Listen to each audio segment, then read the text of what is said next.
में चुनाव हुआ था तो मोदी जी भी विकास की बात करते थे, आप भी विकास की बात करते थे, लेकिन अब सब लोग बात कर रहे हैं धर्म की, जाति की, बीफ की, गौमांस की। इन सब बातों से विकास का जो एजेंडा है वो तो पीछे रह गया। स्वाभाविक रूप से रहेगा, मगर कौन जिम्मेदार है? ब्रदर जी, मेरा एक अनुरोध है कि आप भारतीय जनता पार्टी पर दोष मर दिया जाता है, ये इसको भी थोड़ा देखना चाहिए। कैसे देखें जी, अगर वो ये बात कहें कि अगर बीफ खाना है तो भारत में मत रहिए। उन्होंने ऐसा नहीं कहा है एग्जैक्टली कहा कि मुसलमान इस देश में रह सकते हैं लेकिन बीफ खाना छोड़ना होगा। जनता पार्टी के लोग, आरएसएस के लोग, जो व्यक्ति गौ का मांस खाए उसको दंड देना चाहिए और उसके प्राण ले लेने चाहिए। कि जो आदमी इस तरह की बात कहे तो सरकार को ऐसे आदमी को पकड़ के जेल में तो डालना चाहिए। क्या हो रहा है? गौ हत्या करने वालों को फांसी की सजा दो। ये कहते हैं कि मुसलमान पाकिस्तान चले जाएं, उनके खिलाफ क्यों नहीं एक्शन लेते आप? ब्रदर जी, ऐसी पुरानी बातें आप निकाल कर रखेंगे। जिन लोगों ने दाकर ये कहा कि हम गाय बचाने के लिए तन मन धन और गंध से समर्थन करेंगे, कि वादा किया था महंगाई कम करेंगे, कि आपने तो वादा किया था कि काला धन वापस लाएंगे, लेकिन आए। ये बोलना ठीक नहीं है, ये बोलना ठीक नहीं है। हर व्यक्ति के खाते में 15-15 लाख रुपए लाने की बात, किसानों से वादा किया था कि अच्छे दिन आएंगे, लेकिन आत्महत्या के नंबर बढ़ता जा रहा है, किसान सुसाइड कमिट कर रहे हैं। अखबारों की सुर्खियां देखकर मुझे सवाल करेंगे तो ऐसा ही होगा रजत जी। लेकिन अखबारों की सुर्खियां तो ये है ना, किसान तो आत्महत्या कर ही रहे। मुझे लगता है ये सवाल कांग्रेस के नेतृत्व को पूछना चाहिए, और की जनता का तो नुकसान होगा। के लिए जिम्मेदार कौन है रजत जी? ये जिम्मेदार कांग्रेस पार्टी है, या फिर ये कहीं कि भारतीय जनता पार्टी के नेताओं में अहंकार है और आपको उन्होंने नरभक्षी कहा बार बार। अस्सलाम वालेकुम दोस्तों, वेलकम टू माय चैनल। आज मैं फिर आ गई हूँ एक नए वीडियो के साथ। दोस्तों, आज की वीडियो बहुत ही खास है दोस्तों, क्योंकि आज की वीडियो में रजत शर्मा जो एक पत्रकार है, उन्होंने अमित शाह जी को पूरा रोस्ट कर दिया। हाँ दोस्तों, पूरा एक्सपोज करके रख दिया, उनका काला चिट्टा सब कुछ खोल के रख दिया। और अमित शाह जी के पास लफ्ज़ नहीं थे कुछ भी बोलने के लिए। पता नहीं क्या हुआ इन गोदी मीडियाज़ को। एंकर्स जो पहले बीजेपी के गुणगान गाते थे, वो आज बीजेपी को अपने चैनल में बुला के उनको खुद ही रोस्ट करते। चलिए दोस्तों, वीडियो देखते हैं आगे।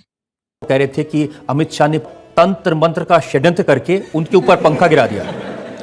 मैं लालू जी को अपने ही बयानों को थोड़ा याद कराना चाहता हूँ कि वो ही कहते हैं कि कौवा काटेंगे, कबूतर काटेंगे, चूहा भगाएंगे, हल्दी और उसका धुआं करेंगे। मुझे ये समझ में नहीं आता, कौवा काटने से पानी आएगा क्या? कबूतर काटने से रोड बनेगा क्या? हल्दी और जो वो क्या होता है, सिंदूर, क्या कुछ बोले थे, उसका धुआं करने से शिक्षा आ जाएगी क्या? या चूहा भगाने से रोजगारी आ जाएगी? मुझे मालूम नहीं कौन से जमाने में लालू जी रहे। शुरू के दिनों में जब चुनाव हुआ था तो मोदी जी भी विकास की बात करते थे, आप भी विकास की बात करते थे, नीतीश कुमार भी बताते थे क्राइम के आंकड़े कितने हैं वो, लेकिन अब सब लोग बात कर रहे हैं धर्म की, जाति की, बीफ की, गौमांस की। देखिए, आपकी लाइब्रेरी से सारे भाषण निकाल कर देख लीजिए, किसने गौमांस का भाषण सबसे पहले, भाषण या इंटरव्यू बिहार में किया? आपको मालूम होना चाहिए, लालू जी ने किया। अगर लालू जी ये कहते हैं गाय के मांस और बकरी के मांस में मूलतः कोई फर्क नहीं है, इस बात से देश के काफी बड़े हिस्से में लोगों की भावनाएं आहत होती हैं। लेकिन इन सब बातों से विकास का जो एजेंडा है वो तो पीछे रह गया। स्वाभाविक रूप से रहेगा, मगर कौन जिम्मेदार है? मैं आपके माध्यम से की जनता को पूछना चाहता हूं, किसने वहां पर बात की शुरुआत करी? और आप एक बार एक बांध को तोड़ देते हो, बाद में पानी कहां तक जाएगा उसका कोई कैलकुलेशन रहता है क्या? जनता को आप मूर्ख समझना बंद कर दीजिए। आज वही फंसे पड़े हैं। ये तो उन्होंने बांध को तोड़ते वक्त तय करना था कि क्या होगा। लेकिन अमित जी, कैसी भाषा का इस्तेमाल हो रहा है? आप लालू जी को शैतान कहें। मैंने नहीं कहा सर, मैंने कभी नहीं कहा। रजत जी, हो तो दिखाइए जरा आप। और वो बार बार कह रहे हैं कि आपने मुझे शैतान कहा तो मैं आपको ब्रह्म पिशाच कहूंगा। लालू जी से कोई और अपेक्षा नहीं है। और आपको उन्होंने नरभक्षी कहा बार बार। अच्छा बात नहीं है। चलिए, वो कुछ भी कहते रहे, मैं शुद्ध शाकाहारी व्यक्ति हूं। ये झूठ है, झूठ है, झूठ है। रजत जी, मेरा एक आपको भी अनुरोध है कि आप इसका भारतीय जनता पार्टी पर दोष मर दिया जाता है, अब ये इसको भी थोड़ा देखना चाहिए। कैसे देखें जी, अगर मुख्यमंत्री जिम्मेदार व्यक्ति हैं, वो ये बात कहें कि अगर बीफ खाना है तो भारत में मत रहिए। उन्होंने ऐसा नहीं कहा है एग्जैक्टली कहा कि मुसलमान इस देश में रह सकते हैं लेकिन बीफ खाना छोड़ना होगा। वो ठीक है, ऐसा उन्होंने नहीं बोलना चाहिए। उन्होंने खुद खेद व्यक्त किया है और पार्टी ने भी कहा है कि खट्टर जी के बयान के साथ पार्टी इत्तेफाक नहीं रखती, वो उनका व्यक्तिगत बयान है, उन्होंने बयान नहीं देना चाहिए, उसमें दो राय नहीं है। सबसे पहले कौन गया? राहुल गांधी गए। उनको सवाल पूछा आपने? वो तो बोलते ही नहीं है। मगर वो नहीं बोलते हैं तो कांग्रेस पार्टी को पूछे भैया। ये ठीक है, उनके मुंह से एक शब्द निकल गया, उसको पकड़कर बात का बटंगर बना रहे हैं। मगर मुझे ये बात का जवाब दीजिए, इवन आपका चैनल भी समाजवादी पार्टी को क्यों कटघरे में नहीं खड़ा करता? करना चाहिए या नहीं करना चाहिए?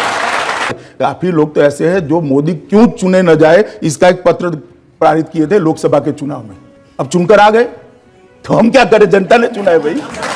इसलिए कि एक परसेप्शन ये बना है कि भारतीय जनता पार्टी के लोग, आरएसएस के लोग, जो व्यक्ति गौ का मांस खाए उसको दंड देना चाहिए और उसके प्राण ले लेने चाहिए। इस सज्जन को क्या तकलीफ है भाई? क्या तकलीफ है इनको? मैं दो हिस्सों में आपका सवाल है, दोनों हिस्सों का जवाब देता हूं। नहीं, लेकिन आप क्या ऐसी बातों को प्रूव करेंगे? जो आदमी इस तरह की बात कहे, क्योंकि वेदों में भी मैंने चेक किया इस तरह की बात नहीं कही गई, तो सरकार को ऐसे एक आध आदमी को पकड़ के जेल में तो डालना चाहिए। क्या हो रहा है? गौ हत्या करने वालों को फांसी की सजा दो। जो गिरिराज सिंह ये कहते हैं कि मुसलमान पाकिस्तान चले जाएं, उनके खिलाफ क्यों नहीं एक्शन लेते आप? देखिए रजत जी, ऐसी पुरानी बातें आप निकाल कर रखेंगे तो बहुत सारा दोनों ओर की काफी चीजें सामने आएगी। जिन लोगों ने दाकर ये कहा कि हम गाय बचाने के लिए तन मन धन और गंध से समर्थन करेंगे, मैंने कहा देखिए, इस प्रकार के किसी भी बयान से भारतीय जनता पार्टी इत्तेफाक नहीं रखती है। अमित जी वादा किया था महंगाई कम करेंगे और दाल हो गई 200 रुपए किलो। मुझे क्रेडिट नहीं चाहिए। कह रहे हैं कि मोदी जी ने कहा था ना खाऊंगा ना खाने दूंगा, वो दाल के बारे में कहा था।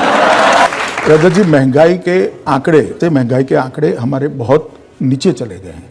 खुदरा महंगाई जो 7.7% रहती, वो अभी हाईएस्ट 4.1% पर आई है। मुझे निश्चित भरोसा है कि भारतीय जनता पार्टी की सरकार महंगाई को काबू करेगी। एक ऐसा समय आया है कि अभी 200 रुपया दाल है, इससे कोई इनकार नहीं है, और वो चिंता का ही विषय है, गंभीर चिंता का विषय है। मगर सरकार भी चिंतित है और एक्शन भी ले हैं। कि आपने तो वादा किया था कि काला धन वापस लाएंगे, उसके लिए कानून भी बनाया, लेकिन आए तो पहली बात तो एक कि भारतीय जनता पार्टी ने कुछ नहीं किया, ये बोलना ठीक नहीं है। सारे एक्शन हुए हैं। विदेशों में जमा काला धन हर व्यक्ति के खाते में 15-15 लाख रुपए लाने की बात विपक्षी दलों को ये एक राजनीतिक जुमला है। बिल्कुल आपने मेरे दिल की बात बता दी। स्वाभाविक रूप से मैंने जो कहा है तो मैं फिर से रिपीट कर देता हूं।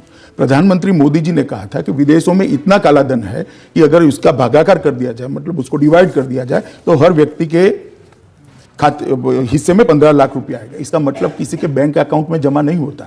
रजत जी, आप भी समझ सकते हैं, जब भाषण देते हैं इमोशनली, तब जो बोलते हैं उसका इस तरह का फुल स्टॉप कॉमा में मीनिंग नहीं निकलता है। क्या कहना क्या चाह रहे हैं भाई आप? तो किस राहुल तरह जी से भी तो ये कह रहे हैं, देखिए बगैर कॉमा फुल स्टॉप के वो रोज पूछ रहे हैं 15 लाख कब आएंगे। नहीं, पहले वो उनकी समझ पर डिपेंड है।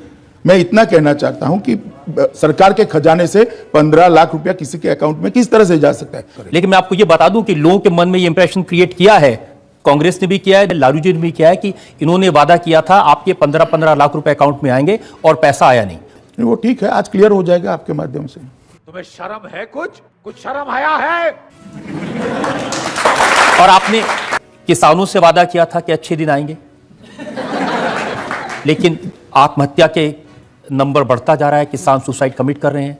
नंबर बढ़ा नहीं है, नंबर में 20% की कटौती होती। दूसरी बात, जहां तक किसानों का सवाल है, भारतीय जनता पार्टी की सरकार ने आने के बाद सबसे बड़ा समस्या आकाश के आधार पर खेती करने वाले किसानों की होती थी। जो कुदरती आपदा जब आती थी तब कहीं के नहीं रहते थे। भारतीय जनता पार्टी की सरकार ने जो आकाश से खेती करने वाले किसान थे, मतलब बाढ़ आ गई या सूखा पड़ गया या उनकी फसल बह गई, तो उसको 1 हेक्टेयर तक ही मुआवजा मिलता था, उसको उन्होंने 2 हेक्टेयर कर दिया, मतलब 100% का वृद्धि किया। दूसरा, पहले 50% का नुकसान किसान का होता है तो ही उसको मुआवजा दिया जा सकता था, उसको घटाकर हमने 33% कर दिया, मतलब 42% किसान बढ़ गए मुआवजा लेने वाले। और मुआवजे की राशि के अंदर एक ही वक्त में 50% का वृद्धि किया है। मैं मानता हूं रजत जी, इससे बड़ा किसानों के लिए कोई अच्छी बात देश के किसानों के लिए नहीं हो सकती।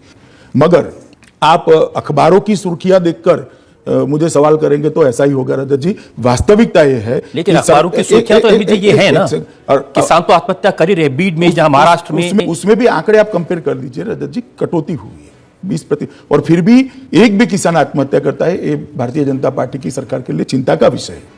मुझे लगता है कि मीडिया ने ये सवाल कांग्रेस के नेतृत्व को पूछना चाहिए और कांग्रेस अध्यक्ष को पूछना चाहिए, नहीं कि भारतीय जनता पार्टी के को पूछना चाहिए। कांग्रेस से मीडिया में करेज होनी चाहिए। वो तो किसी भी चीज में आपका साथ नहीं देंगे। चलिए, तो हम क्या कर सकते हैं इसमें?